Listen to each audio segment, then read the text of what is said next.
Hi everyone! So, kanina lang is nagpadala ako ng pera sa Pinas gamit yung Smiles account.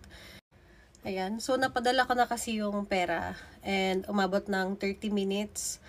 Tapos, dinouble check ko kung pumasok na ba siya dun sa pinagpadalan ko. And, hindi pa. Tapos, bigla ako nakakuha ng notification and yan yung message sa akin ng Smiles app.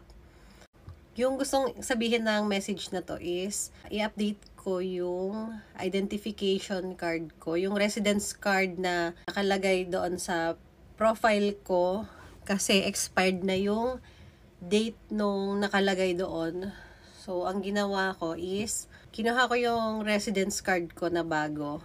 Tapos, yun pala yung dahilan kung ba't hindi ako makapagpadala kasi natakot ako. Sabi ko baka may mali or baka makain yung pera ko kasi no refund pa naman kapag napadala na yung pera. Pero yung status nung pagpapadala ko is delivering pa lang. So, after kong masubmit yung pictures nung ID ko, and then yung picture ko, ayan yung binigay sa akin.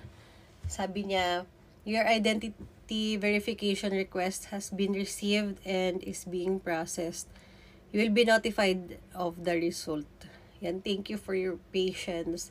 Please do not apply again. So, aabutin raw ng 2 to 3 days para ma-verify ulit yung account ko. Ilang years pa lang naman ako gumagamit ng Smiles. Pero maganda kasi talaga tong app na to. And first time lang ako nagka-problema dito. Kaya parang surprise talaga para sa akin na hindi maipadala yung perang pinapadala ko. And yan, nag-cause talaga siya sa akin ng panic. Pero ngayon okay na ako.